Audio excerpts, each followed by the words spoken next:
বাড়িতে সিম্পল ঢ্যাঁড়স ভাজা খেতে খেতে বোর হয়ে গেলে একবার এইভাবে ঢ্যাঁড়স ভাজা বানিয়ে দেখো, দারুণ হয় খেতে।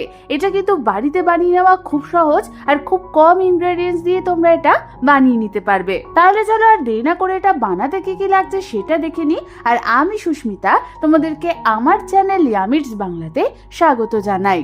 এই রেসিপিটার জন্য প্রথমেই আমি এখানে প্রায় 350 থেকে 400 গ্রাম মতো ঢ্যাঁড়স নিয়েছি। ঢ্যাঁড়সগুলোকে প্রথমে ভালো করে ধুয়ে নিয়ে তারপর একটা করে ঢ্যাঁড়স নিয়ে প্রথমে আমি এর পিছনের দিকটাকে কেটে দেব।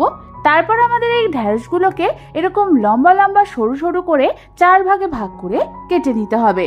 যদি ঢ্যাঁড়সের সাইজটা বড় হয় তাহলে সেটাকে তোমরা মাঝখান থেকে কেটে তারপর 4 ভাগে ভাগ করে নেবে। তোমরা দেখো আমাদের সমস্ত ঢ্যাঁড়সগুলো কিন্তু ঠিক একইভাবে এরকম লম্বা লম্বা সরু সরু করে কাটা হয়ে গেছে। এবার আমি এগুলোকে একটা বাটির মধ্যে ট্রান্সফার করে দেব। তারপর এর মধ্যে আমি একে একে দিয়ে দেব 1 চামচ পরিমাণ হলুদ গুঁড়ো, 1 চামচ পরিমাণ কাশ্মীরি লাল লঙ্কার গুঁড়ো, 1 চামচ পরিমাণ ভাজা জিরের গুঁড়ো, হাফ চামচ পরিমাণ চাট মশলা, প্রায় 1 চামচ পরিমাণ ম্যাগি মশলা, আর দিয়ে দেব স্বাদ অনুযায়ী নুন, স্বাদ অনুযায়ী চিনি, প্রায় 2 থেকে 3 টেবিল চামচ পরিমাণ বেসন, আর 2 টেবিল চামচ পরিমাণ চালের গুঁড়ো, আর 1 থেকে 2 টেবিল চামচ পরিমাণ সর্ষের তেল। এবার আমাদের সমস্ত কিছুকে ভালো মতো মিশিয়ে নিয়ে ঢ্যাঁড়সগুলোর গায়ে ভালো করে এগুলোকে কোট করে নিতে হবে। তেল দেওয়ার জন্য ঢ্যাঁড়সের গায়ে তোমরা দেখবে এই সমস্ত কিছু অল্প অল্প করে লেগে গেছে। তা সত্ত্বেও যদি তোমাদের এটার বাইন্ডিংয়ে প্রবলেম হয় তাহলে অল্প পরিমাণ জলের ছিটেও এর মধ্যে দিতে পারো।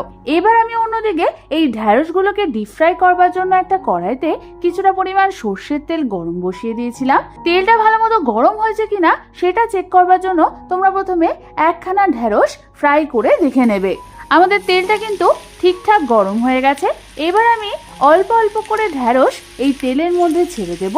তারপর আমাদের এটাকে মিডিয়াম ফ্লেমে ভেজে নিতে হবে যতক্ষণ না আমাদের ঢ্যাঁড়সগুলো ক্রিস্পি হচ্ছে আর গোল্ডেন ব্রাউন করে ভাজা হয়ে যাচ্ছে। বেশ কিছুক্ষণ ধরে নাড়াচাড়া করার পর তোমরা দেখো আমাদের ঢ্যাঁড়সগুলো কিন্তু গোল্ডেন ব্রাউন আর ক্রিস্পি করে ভাজা হয়ে গেছে। এবার আমি এগুলোকে তেল থেকে তুলে একটা অন্য পাত্রে নামিয়ে নেব।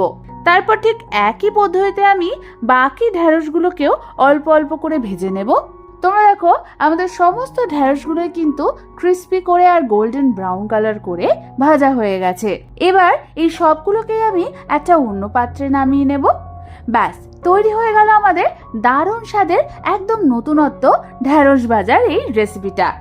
এবার শুধু তোমরা এর উপর দিয়ে কিছুটা পরিমাণ আমচুর পাউডার কিংবা চাট মশলা ছিটিয়ে দিতে পারো। তাহলে আর দেরি কেন, বাড়িতে যে কোনো একদিন ঠিক এইভাবে ঢ্যাঁড়স ভাজা বানিয়ে দেখো, আশা করি খুবই ভালো লাগবে।